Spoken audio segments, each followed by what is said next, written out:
time to save this great nation. And let's face it, we all know that our nation is on a bad trajectory right now. And it's thanks to patriots just like each and every one of you that gives me great hope. So please give yourselves a round of applause, because you're the ones that make this thing happen. So thank you.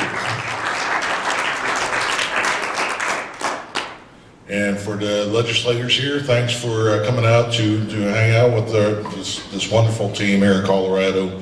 I'm fortunate to travel amongst six different states. My region consists of, it's the Southeast region, which is understandably, you know why Colorado's in the Southeast region, right? It's a contiguous state there of Colorado, Kentucky, Virginia, West Virginia, South Carolina, and North Carolina. So, you know, it's a lot of fun. I get a lot of mileage out of the fact that I don't think National owns a globe. That's why they think Colorado's in the Southeast region.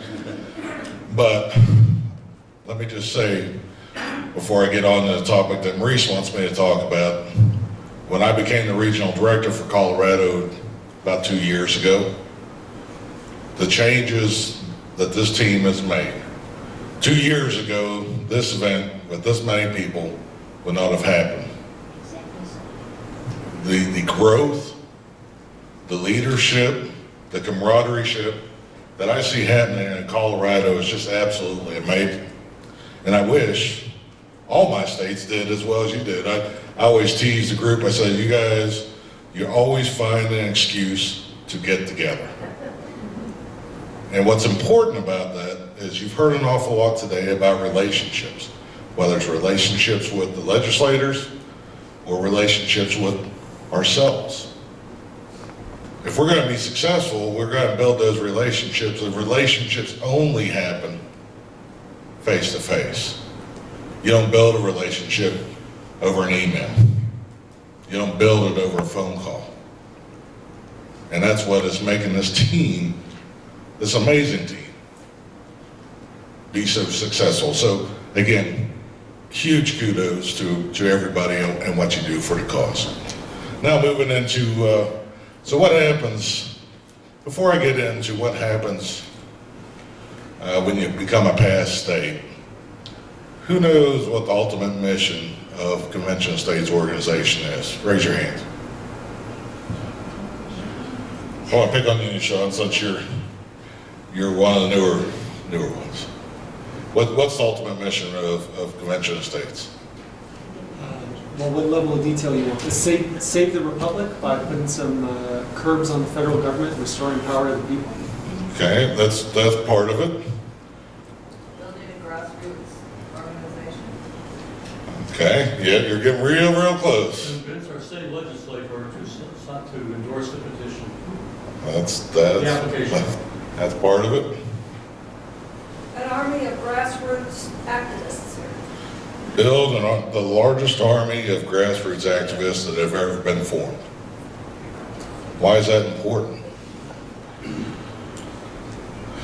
If we were to band together and just pass the application and do all this work and walk away, wouldn't that be kind of what we have today?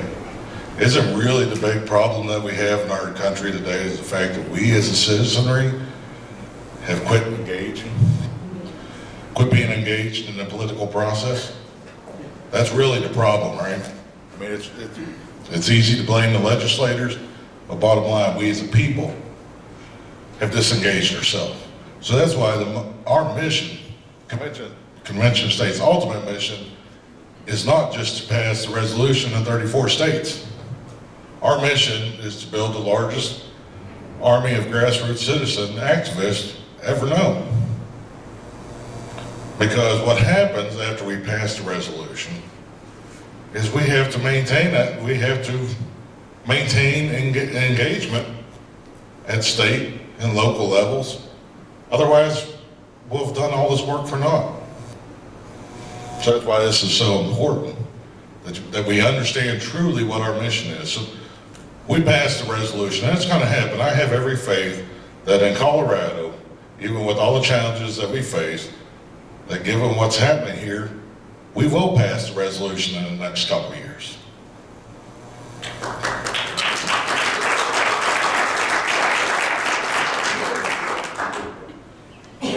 I know that is because look around each one of us. I know that this team, next year at this time, is gonna be twice this size as what it is right now. And you guys are gonna keep on building, that's why I know it's gonna be successful. Now what? Now what do we do? Well, number one, we have to prepare for ratification, right? We still have to fight the battles after we have this convention to get this thing passed. Whatever amendments come out there, we want to make sure they're good amendments, the type of amendments that we want. We need to be engaged in that process. And that's where each and every one of you comes to play. We cannot and will not go through all this effort and then walk away. As citizens, engaged citizens, we cannot. So we have to be maintained in the process. So we can fight for ratification, fight for the amendments, fight for the delegates that our legislature will send to the convention. These are all active things that we need to be engaged in. Outside of that, there are many issues that impact federalism. Many of our past state teams right now are really starting to engage in some of the state politics, other state pieces of legislature, like Texas took on a tax reform bill. And so they've moved, while they're waiting for the other states to come on board, are moving more into state issues, which is an important thing of why we need to maintain our Army. We want to fight for federalism. That's what this group stands for, right? We want this power to come back to the states. We don't want some unelected bureaucrat telling us what to do.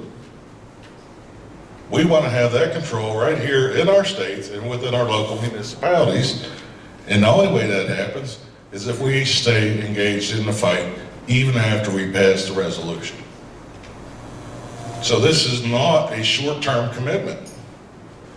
This isn't just that we're going to pass the resolution and we're all going to say, well, it was nice meeting each and every one of you and now we're going away. I hope everybody's in for that long haul, because if we're not, we're just kind of fooling ourselves. Is everybody in for that long haul?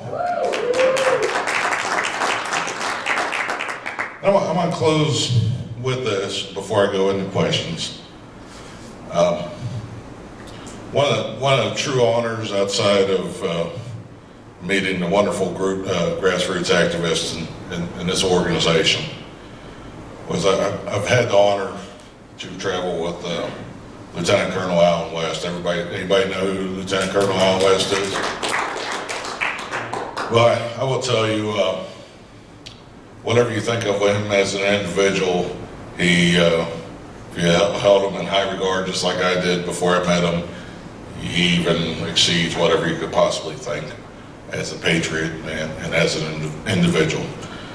But he said something, it was at a South Carolina event, it was for a memorial. He said something that I just thought was so profound. Well, he said a couple things, but anybody seen the movie Saving Private Ryan? Does anybody remember the last scene, almost the last scene of that, when Tom Hanks' character, Captain Miller, he's been shot up, he's bleeding out, and he calls Private Ryan over, and he has him bend down because he can barely whisper. He's on his dying breath.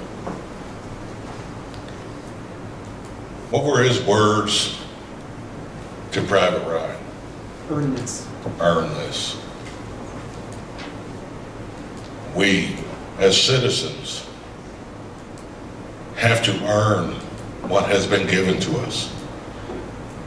We have been given an amazing treasure. The founding fathers to come together, put together an amazing document that have protected our liberties, our freedoms for all these years. We're riding on the backs of giants. And it's up to each and every one of us to earn that. And I know as I look around in this room, that everybody feels that same way. And for that, I thank you.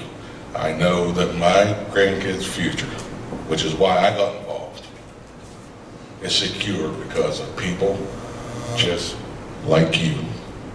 Thank you. And with that, I'll open it up to any questions.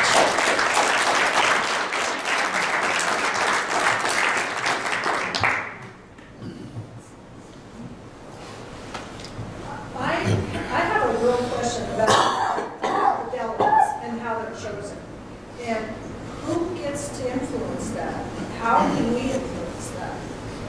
Well, your delegates are going to be selected by your state legislatures, right? Right? The same way that you're going to influence getting the resolution passed, Or talking to our legislators. right? I don't know who I would want to be a delegate. Who Ross Hamilton would be a great choice. Anybody in this room would be a great choice. Well, and you know, let's face it, more than likely, that the delegates are going to be either existing state legislators or at least people with legislative knowledge. Right? You know, because let's face it, they're going to go there, you need to have a working knowledge of what they call Robert's rules and all those kind of good parliamentary procedures that they use in the state legislature all the time. So it's going to make the most sense that it's going to be either a sitting legislator or somebody that's retired from the legislature or a previous legislature, somebody that has that experience. Certainly, it doesn't have to be. I would love to see, if there's a delegation of 5, at least one was a regular citizen. But there again, your influence is working through the state legislatures. Does that answer your question? Yes. So it's a safe bet to say that whoever's in charge of the state legislature, that would reflect the flavor of the delegates that they send. Like Oh. today, they would send Democrats, probably. Yeah, most certainly, but it's South Carolina. A lot of times too, some of these states, they want to send equal representation of what the body consists of at the time of the call. And there again, those are things that you can, when that time comes, That's a good one. right, you can work with your state legislature and you can demand that. And I'm sure they would, that's why it's important that we don't just pass this and go away, because otherwise, and I'm just going to take a little detour from your question here for a minute. One of the things that we hear the runaway ejection and an argument that I think that we don't use enough to counteract it is the fact that, I don't know about you, but I'm not going anywhere. I'm not going to sit there idly by and watch them pass a bunch of garbage out of the convention. I've put too much blood, treasure, and reputation on the line for this. And I can't imagine that the 4 million supporters that we have right now are going to do anything different. Well, and arguably, we have a runaway Congress now. Oh. Chorus. That certainly goes without saying. I mean, the biggest, the whole runaway argument is, can I give you 100% guarantee of anything? No. And about the only, and I think it was in the script, which I thought was so wonderful, about the only 100% guarantee that I can give you is the fact that we keep on going down the same path, doing the same things.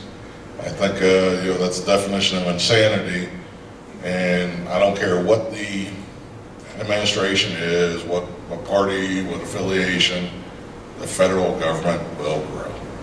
Until such point as we don't even know what the hell we have in this country anymore. Is there a point where it turns back to the government, or just convention of states, that from now on, just continues in the future?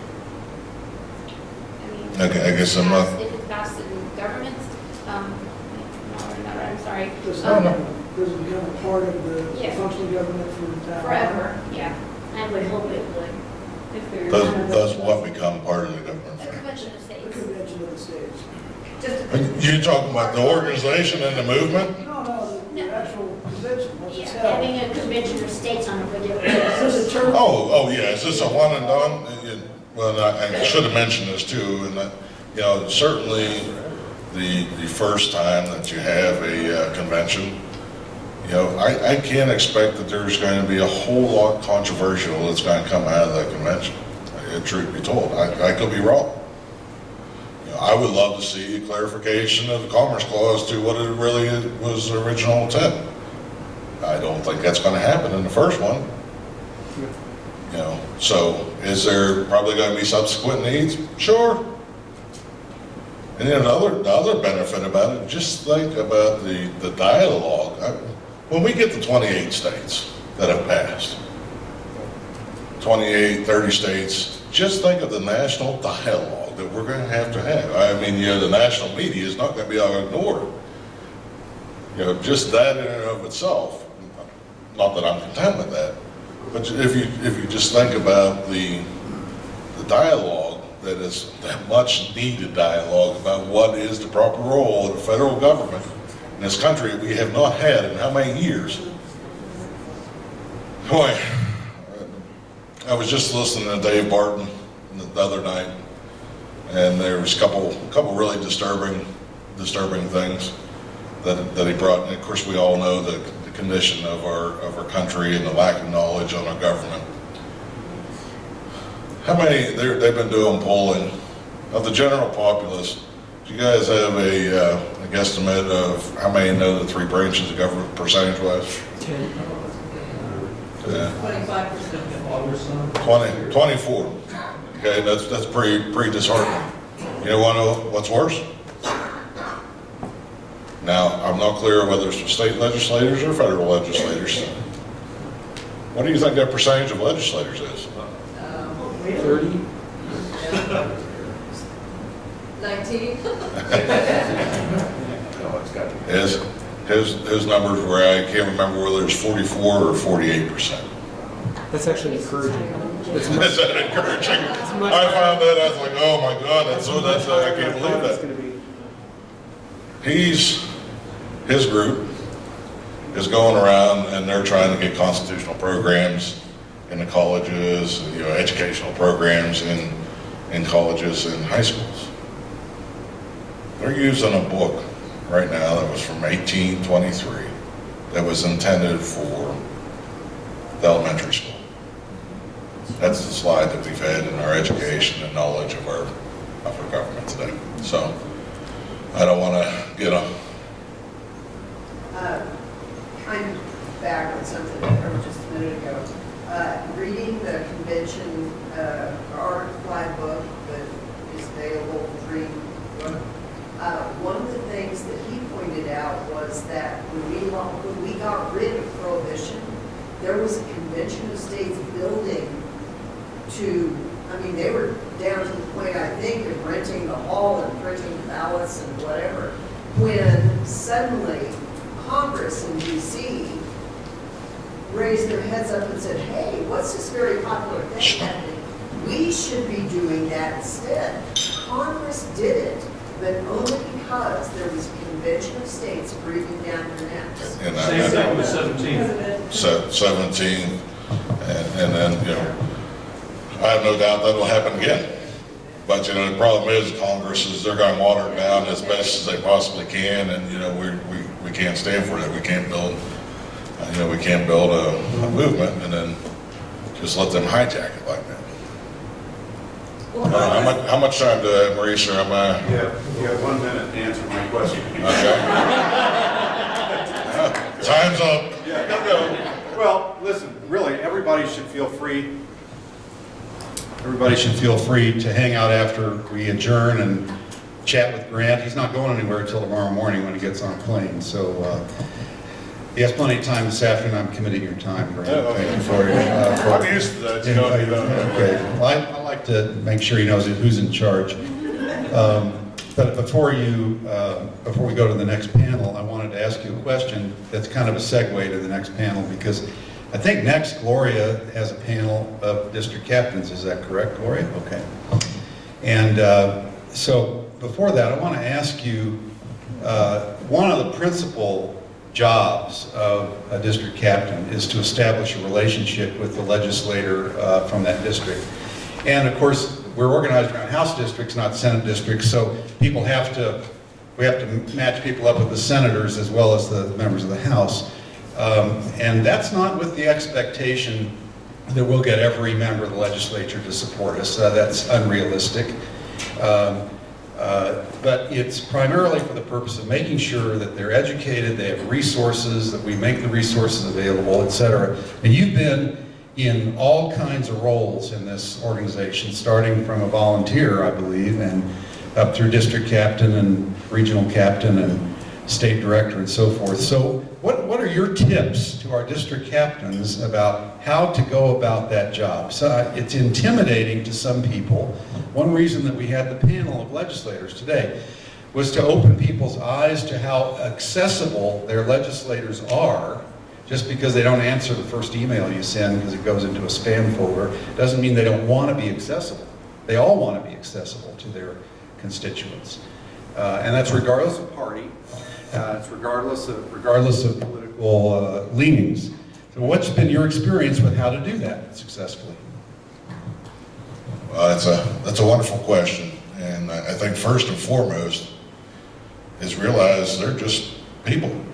I think sometimes we tend to think that because they're legislators that they have a body of knowledge, including Article 5, that we don't have, which, you know, not to pick on any legislators or anything, but you see they have many, they have their own passions, they have their, you know, getting hit with a lot of different things. So to think that they know all about Article 5 and they know more about the Article 5 process than you realize that's probably not the case. Realize that you can be the expert. I think more importantly is just realize that they put their pants on the same way as each one of us do, one leg at a time. I mean, we're very thankful that they're willing to become a public servant and become a member of the legislature, but they're still just a person at the end of the day. And if you can deal with somebody else, if you can build relationships with another person, another individual, that means that you could build a relationship with your legislator also. It takes the same, it's the same thing, it's not rocket science. You have to meet with them. You know, don't always talk to them about convention of states. You find out what their passions are. You know, find out what's important to them. You know, a relationship is a two-way thing. You got to understand what's important to them. They need to understand what's important with you. You know, if it's just always about Article 5 all the time, well, that's a one-way relationship. And guess what? That's not a relationship. So, you know, just, and I guess one other tip I'll say is if you're really just kind of an introverted person or you're concerned you don't have enough knowledge about it, get with Maurice. He'll get somebody to go with you, somebody that's much more comfortable about Article 5 and what we're doing. You don't have to be an expert. Just take that step. Start building a relationship. They'll ask questions that you might not have the answers for, and then, you know what, it's fine to say, I don't know. And then go back to Maurice, go with any of the leadership team and say, hey, my representative, my senator had this question for me and I couldn't answer. And they'll be glad to get you the answer. So it's not, you know, I just encourage you to take the first step. I think you'll really enjoy it. And it's, you know, it is rewarding. And sometimes that first step is a candidate. I met my representative, he was a candidate. It was the first time that I met him in Florida, so that was him and I developed a relationship that way. You know, so, does that answer your question? Yes, thank you very much. Thank you, Grant.